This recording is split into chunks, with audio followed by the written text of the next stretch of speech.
बीमारियां दो तरह की होती हैं, एक वो जो फैलती हैं, बढ़ती हैं, जैसे ट्यूमर है, सिस्ट है, कैंसर है, जो चीज़ें फैल जाती हैं, इकट्ठा हो जाती हैं, एंजियोजेनेटिक डिजीज़ बोल सकते हैं।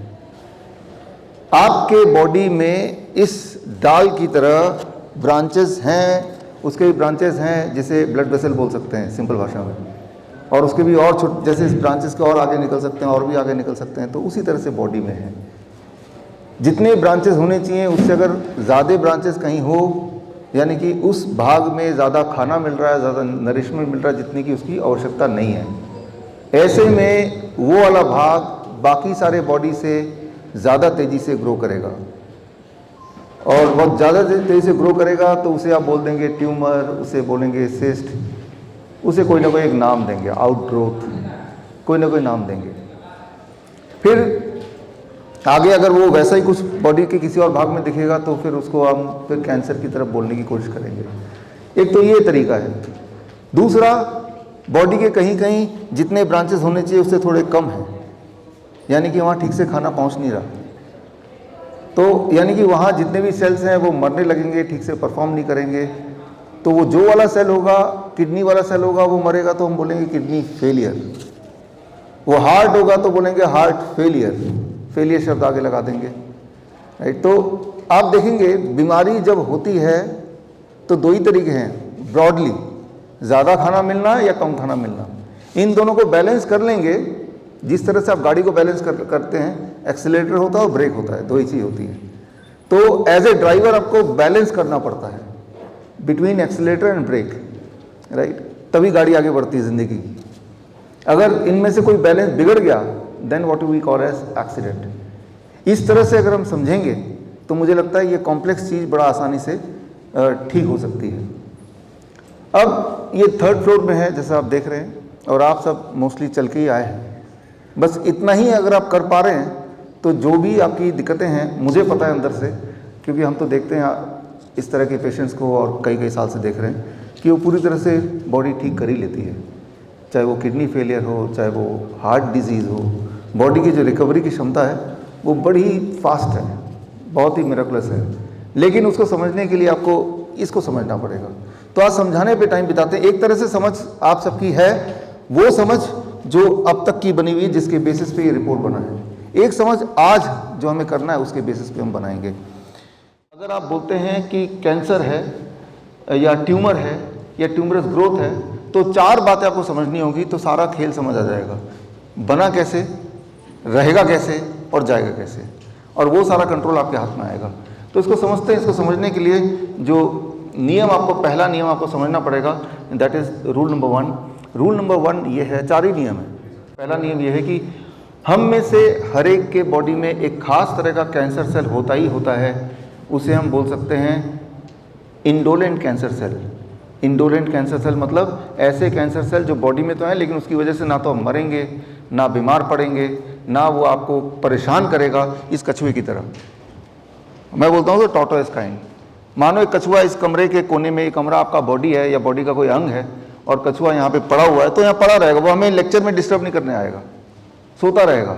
वो जिंदा तो है, राइट, कुछ ना कुछ खाता भी होगा, लेकिन एज इट इज हमें कोई तकलीफ नहीं देगा। तो इस तरह के कैंसर सेल हम में से हर एक के बॉडी में होता ही है। प्रतिशत में अगर बात करें तो जो लोग 40 से ऊपर हैं, ऐसे लोगों के जो मैन अमंग द मैन 70% के प्रोस्टेट में ये कैंसर मिलेगा ही मिलेगा, इंडोलेंट। मतलब हम में से, जैसे मैं 50 का हूँ या होने वाला हूँ अगले महीने या इसी महीने, तो अगर मेरी तरह 10 लोग हैं, 10 के अगर हम प्रोस्टेट का कैंसर का टेस्ट करें, PSA करें, तो 10 में से 7 लोगों को बोल देंगे तो ज़बरदस्त कैंसर है। 7 लोग वो ऐसे पाया जाता है कि जिनकी कभी एक्सीडेंट से देहांत होता है, तो तब आउट ऑफ क्यूरियोसिटी जब उनके इस तरह के बायोप्सी के सैंपल निकालते हैं, तब ये देखा गया है। ये जितनी सारी मैं बातें बता रहा हूँ, इनके सबूत आपको आज ही मिल जाएंगे, एविडेंसेस, रिसर्च पेपर्स आज ही। तो रिसर्च पेपर पे अभी डिटेल ना करके, क्योंकि आज को आपको मिल ही जाएगा, आप पढ़ सकते हैं, सिर्फ उसको सिंप्लीफाई रखते हैं। 40% महिलाओं के ब्रेस्ट में इस तरह के कैंसर से मिल ही जाएंगे। आउट ऑफ एवरी 10, 4 लोग, राइट। और थायराइड की बात करें 70% लोगों के थायराइड, 100% लोगों के जो 40 साल से ऊपर हैं, हर एक के थायराइड में कैंसर मिल ही जाएगा। ये अभी तक का जो एविडेंस है वो ये कहता है। मतलब ये जो लोग 40 साल से ऊपर हैं, कई थायराइड का अगर बायोप्सी कराएंगे तो वो डॉक्टर बोलेगा आपको कैंसर है और इतना ज़्यादा है कि आपको chemotherapy, radiation, whatever they have to do, right. उस लेवल का कैंसर की बात कर रहे हैं। तो ये है पहला नियम। लेकिन असली में ये वो है जो इंडोलेंट बोला जाता है, जो कि आपको तंग नहीं करेगा, ज़िंदगी भर बैठा रहेगा, वो सभी की बॉडी में। इस पहले नियम के अनुसार हम में से 100% लोग कैंसर पेशेंट हैं, फर्स्ट रूल के अनुसार। जितने भी लोग 40 साल से ऊपर है, we all are cancer patient that way, diagnostically we all are cancer patient. ये बात तो दिमाग में एक बिठा लीजिए। तो कैंसर सेल होने का मतलब हम बीमार हो गए, ऐसा तो नहीं है, राइट। और अब दूसरा जो बहुत इंपॉर्टेंट बात है कि बायोप्सी, जो कि गोल्ड स्टैंडर्ड माना जाता है, बायोप्सी माना जाता है कि भाई बायोप्सी में जो लिखित आ गया कैंसर, तो समझ लीजिए कि वो उससे बड़ा कुछ और नहीं, ऐसे माना जाता है।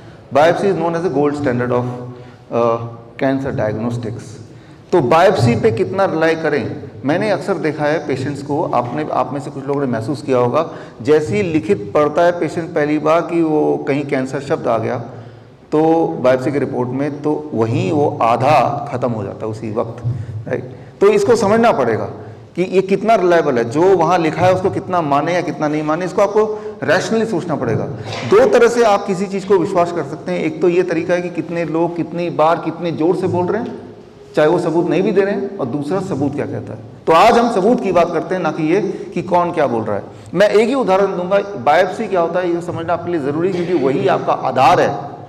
जिन लोगों के नाम मैंने लिए उनके लिए आधार ही ये है कि बायोप्सी के बेसिस पे बोला कि मैं कैंसर। अब बायोप्सी क्या होता है, जहाँ पे लगता है कि यहाँ पे ट्यूमर है, यहाँ पे दर्द है, यहाँ इन्फ्लेमेशन है, यहाँ घाव भर ही नहीं रहा, तो शायद यहाँ कैंसर ना हो। तो वहाँ से एक टुकड़ा लेते हैं, उस टुकड़े को स्लाइड में कन्वर्ट करते हैं। वो स्लाइड कुछ ऐसा दिखता है जिसको एक ट्रेंड पैथोलॉजिस्ट उसको देखते हैं माइक्रोस्कोप से, फिर वो ट्रेंड पैथोलॉजिस्ट बोलते हैं कि ये कैंसर है या नहीं है। देखा, उन्हें जो लगा वो बता दिया, राइट। तो इस तरह का यही वाला स्लाइड मैं बात कर रहा हूँ। ये स्लाइड 800 पैथोलॉजिस्ट को अलग अलग बांट दिए गए और बोला कि बताओ ये नॉर्मल है, एबनॉर्मल है या कैंसर है। 33% लोगों ने पैथोलॉजिस्ट ने बोला कि ये तो नॉर्मल है, और 48% पैथोलॉजिस्ट ने बोला ये एबनॉर्मल है। 19% ने बोला ये कैंसर है, 19% ने। यानी कि वो लोग जो उस 19% वाले पैथोलॉजिस्ट के पास जाएंगे तो वो क्या लेके आएंगे? कैंसर लेके आएंगे। तो एक ही स्लाइड है, given to different people, different pathologist, तो उनके 3 डिफरेंट आउटकम। तो पहली बात तो ये समझ लीजिए अच्छी तरह से कि जो आपके रिपोर्ट में आ गया वो भगवान का बनाया हुआ आखिरी वाणी नहीं है, वो रिलायबल है नहीं। और इस रिलायबिलिटी है या नहीं है, इसी पे रिसर्च का मैं आपको मैं उदाहरण दे रहा हूँ। पूरा रिसर्च पेपर का कंटेंट मैं आपको आज ही दे दूंगा, राइट। तो अब मान लेते हैं कि कैंसर है ही, ऐसा भी बोलते हैं, तो क्या वो कछुए वाला कैंसर है, या एक और तरह का कैंसर होता है जिसे मैं बोलता हूं खरगोश वाला, जो वाकई में डेंजरस, खतरनाक होता है। मान लो एक खरगोश यहाँ पे हो तो हमें लेक्चर करने नहीं देगा। खरगोश यहाँ से वहाँ तक जंप करेगा, फिर वहाँ जाएगा, फिर इधर, राइट, गंदा करके पूरा कमरे को, कमरा आपका बॉडी है, फैला देगा सब जगह गंदगी। तो हम में से कुछ लोगों की बॉडी में ये वाला कैंसर सेल भी हो सकता है, एग्रेसिव कैंसर सेल। उन लोगों के बॉडी में दर्द होगा, उनका हीमोग्लोबिन कम होगा, उनमें कमजोरी आएगी, उनमें अलग अलग जगह पे ट्यूमरस ग्रोथ होंगे। वो लोग कैंसर से मर सकते हैं क्योंकि उनके बॉडी में ये है। लेकिन क्या बायोप्सी से ये पता चलता है कि जो हमने कैंसर डिटेक्ट किया है, जो आप देख रहे हैं, ये खरगोश है, कछुआ है? द आंसर इज नो, नहीं पता कर सकते। अभी तक ऐसी कोई साइंस आई नहीं है, ये पता नहीं कर सकते। तो क्या पता वो कछुए वाला हो, क्या पता वो खरगोश वाला हो, नहीं पता। यानी कि अब आगे का जो आपका इलाज होगा वो तुक्के से होगा, टोटली तुक्के से होगा।